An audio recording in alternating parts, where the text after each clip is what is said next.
Hey everybody, my name is David Hopper. This is Team Performance Coaching, and today we're talking about Nehemiah chapter 11. Sorry about the lighting, I'm in my office, but the Nehemiah 11 has so much in there. I wanted to get it out to you guys. If you haven't been through chapters 1 through 10, they're all over on YouTube. Not to say you don't have to go over there now and watch all 10 because you would never make it back in time. But just to give you kind of a background, 1 through 4, what you have is Nehemiah.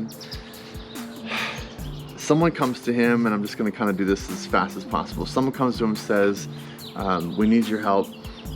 And he steps in what I would call servant leadership. And that's the principle in the first 4 chapters that I talked through, is what is servant leadership. The difference between servant leadership and normal leadership is a servant leader pushes the organization or the company or others forward. So we use it a lot in Bible and in sermons, because when you're talking about being a leader for God, you're not really pushing yourself forward, you're pushing the organization, which in this case is God. You're pushing God forward, or other people. You're helping other people because you're basically saying it's not about me.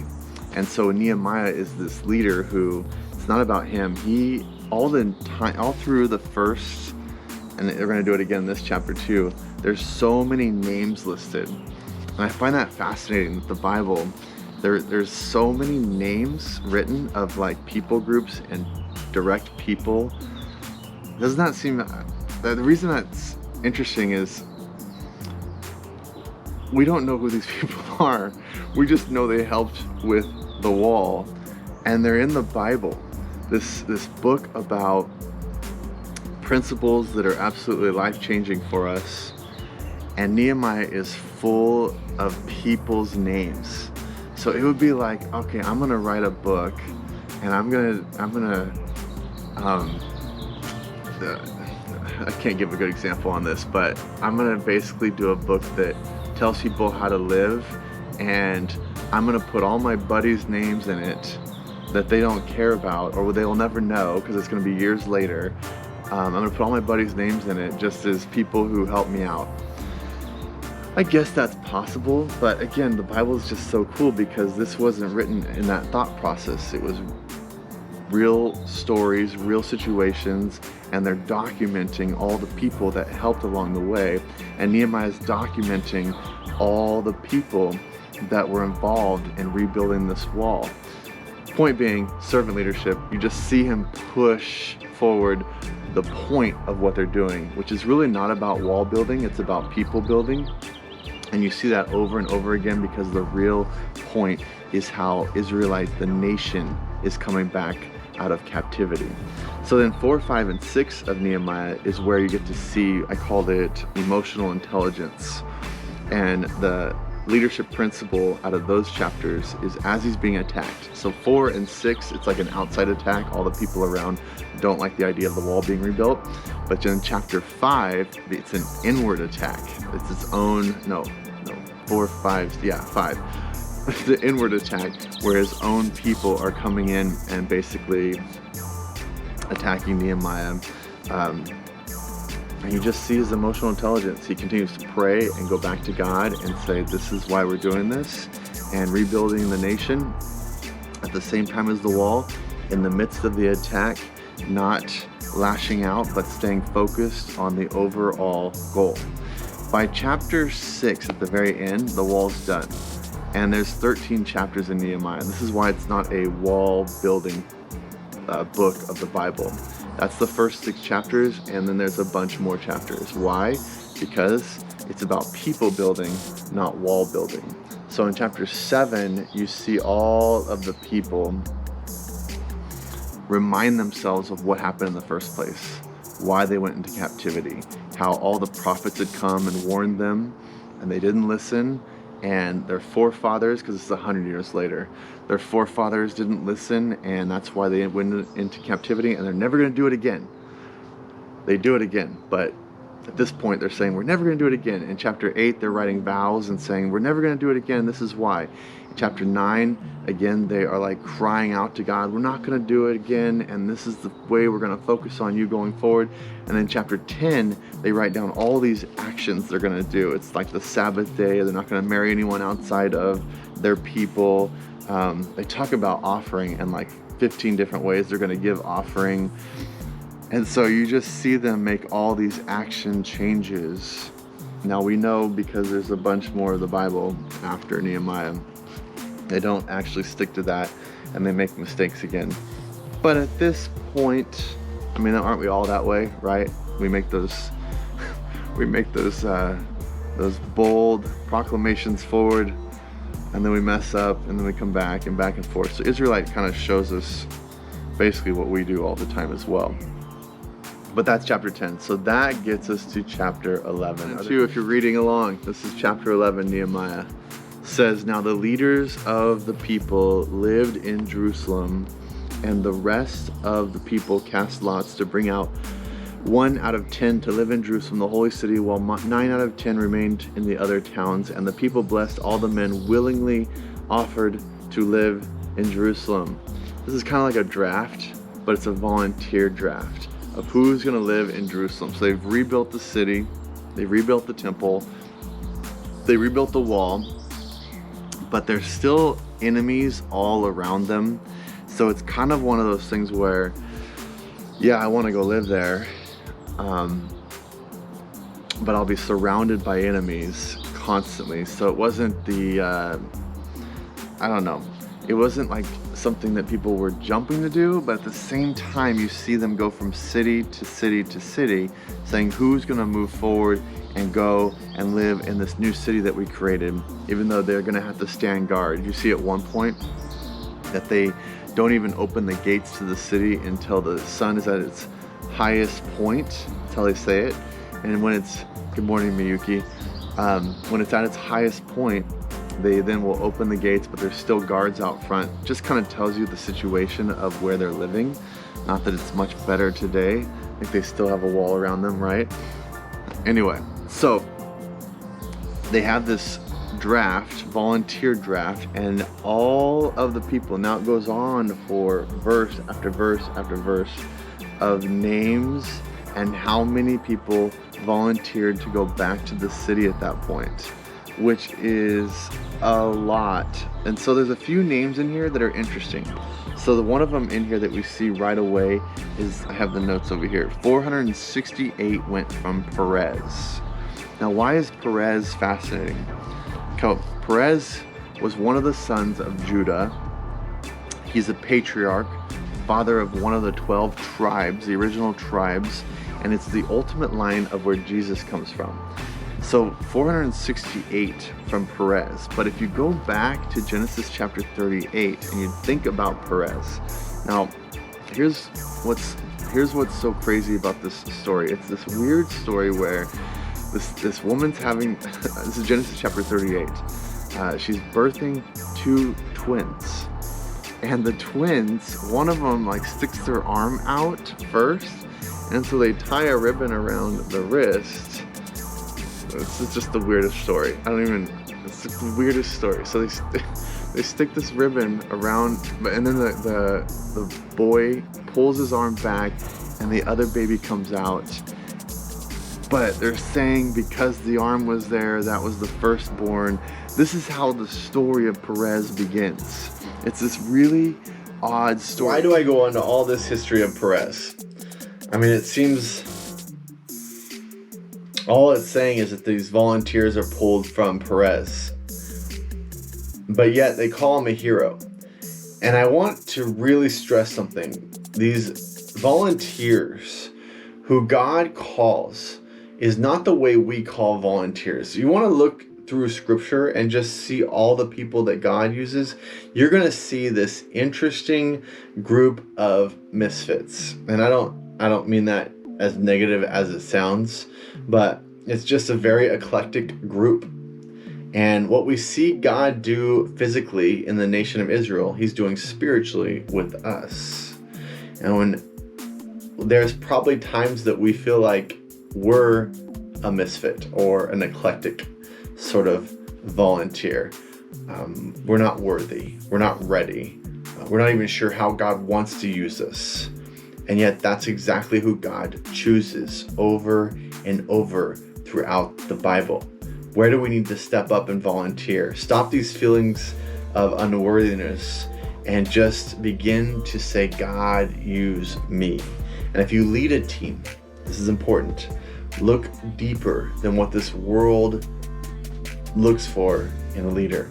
God does things differently. God looks deeper. God sees the spiritual level, and he uses people that we probably normally wouldn't pick. Choose people like God chooses people. One part of this, 928 men of valor are from the tribe of Benjamin. This is twice as many as Judah. And I say that because it's interesting that Benjamin has this huge volunteer group come and start this city. Benjamin has an incredible history. There's two stories in particular that you're going to read through as you go through the Bible. One is Saul, the first king of Israel, comes from the tribe of Benjamin. And then later, there's a guy named Saul of Tarsus in the New Testament that comes from the tribe of Benjamin. We would probably know him better as the Apostle Paul, the guy who wrote a bunch of the New Testament. The reason I say both of those sides is, the story of Saul as the king, it doesn't turn out well. But the story of Saul, who becomes Paul, turns out very well. Where you come from, your history, your past, it doesn't have to affect your future. God is way more consumed with the right now. All that stuff, all the things, the reasons why we think we can't be used, your story is going to play out how you choose with God, whatever it is you come from. So the tribe of Benjamin and all these volunteers that come from it, one puts out this king that ends up in a kind of tragic situation. One puts out a missionary, if you will, that absolutely changes the world. You choose how your future is going to be with God. God is interested in the right now. And as we talk about building an effective team, God cares about right now with his people. When I planted a church in Clovis, I read like every book there was about church planting. I asked people and I questioned and I got like a step-by-step process of how you're supposed to do it. Not that there's anything wrong with that. It's probably good to have that background, but what I learned very quickly that when you launch a church, God does things differently. God brings an eclectic group. I'm not going to say misfits because I love those people. I'm still friends with them. But eclectic group to start the church with you. Be faithful with who God brings you. This is the team that God has brought you. Whatever it is your next project is, if you're the leader or you're the volunteer, whatever part you play, God has you right now ready for that moment. How many times have you wanted to do something great and you had this idea to move forward, but you're waiting for the perfect team to make it happen? And you just wait and you wait and you wait. But God, he's right now saying, I have put people in your life. I have given you the people to do it. And if you read and you learn and you watch these stories of people doing great things for God, it's the type of people that you may not have picked. It was people that stepped up when the need was there and said, God, here I am, use me. God's all about the right now. As you read this, there's just so many names and numbers throughout the rest of this book, this chapter, I mean. It's all about people that stepped up and said, here I am, Lord, use me. And if you're a leader picking your team, whoever God has put in your life to do what it is he's calling you to do, use them. It reminds me of a story. I had a guy, I think I've told this before in one of the videos, but he said, I asked him to do something and he said, I don't really want to be inconvenienced. And I just laughed. I'm like, what? This is a what we call like a superstar leader. And paid person on my staff who was saying, I just don't want to be inconvenienced. And I just laughed. I'm like, it's just so weird, because at the same time as this superstar type of leader that we had, that everybody loved, was saying, I don't want to be inconvenienced, there had to be 20 plus volunteers saying, use me wherever you need me.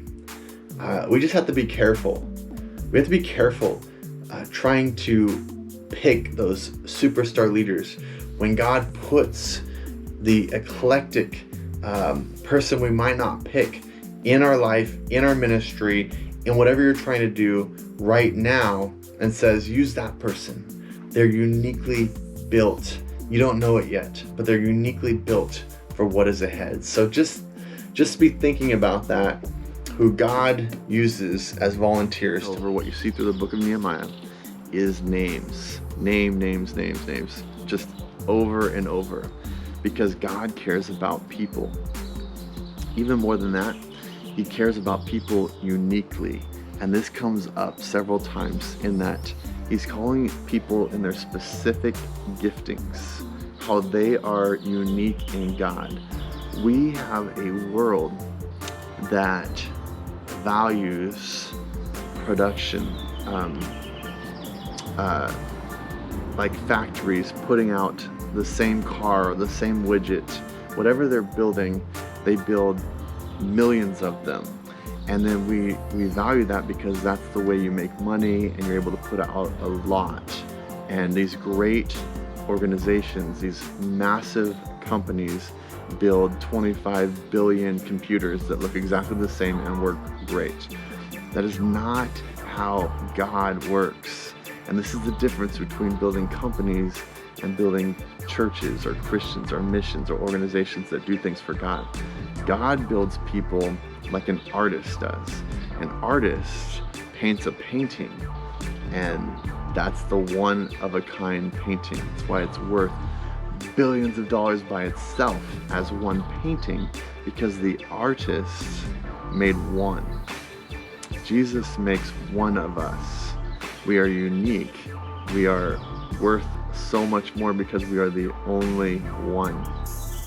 I say all that to say, when we're developing our organizations, which is people who are doing things for God, you have to remember that each person that comes along, however that volunteer looks, however that leader looks, whatever they bring to the table, they are a unique creation of God who has their own special spiritual gift, strength, talent. They're so unique in their way. They may not look like the other leaders that you have, and they may do it in a different way, but that's because the artist, which is God, has created them as a one of a kind. So you have to then invest into them and understand who they are in the midst of how God created them.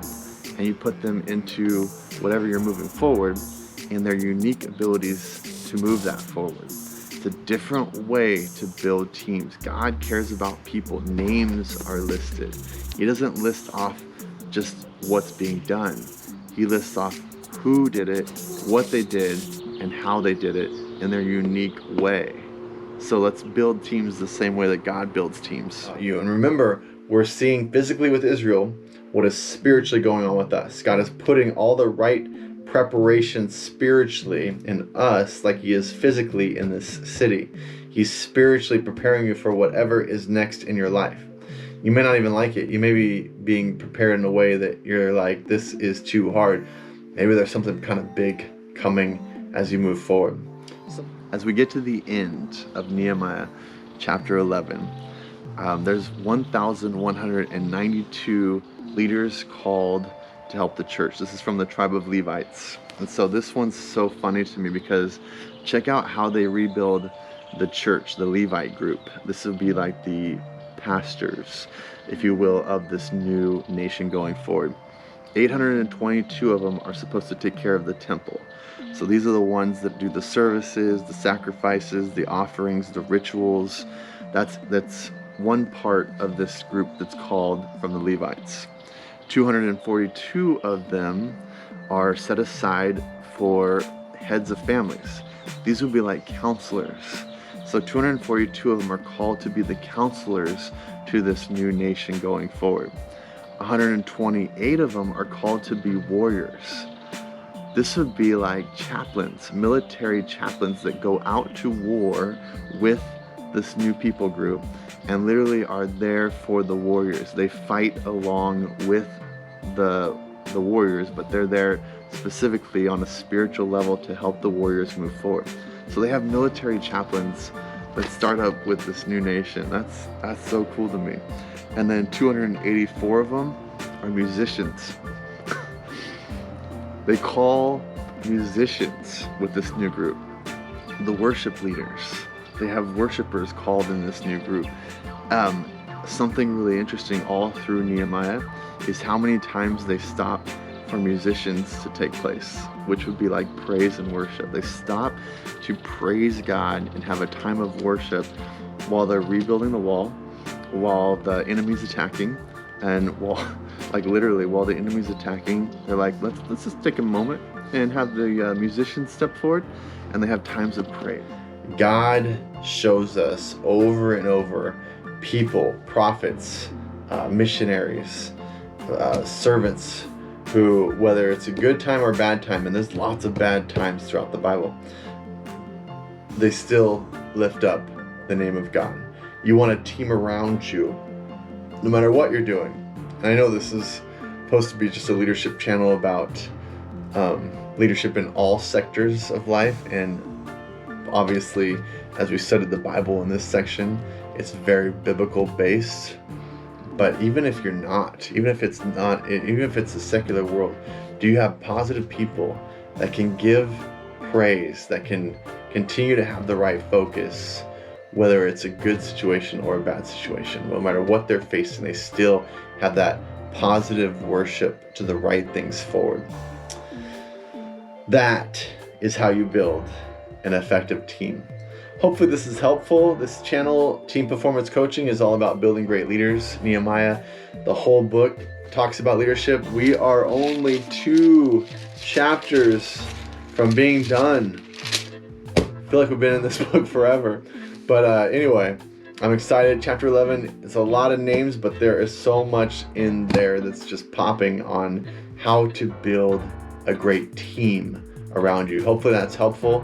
Go to teamperformancecoaching.info if you want more information about how we can partner with you, your ministry, your charity, your nonprofit. We want to partner to build great leaders. That's through coaching. That's through vision casting, strategic planning. Those are all the things that we can do. Email me directly at teamperformancecoaching@gmail.com, and we'll see you next time with Nehemiah chapter 12.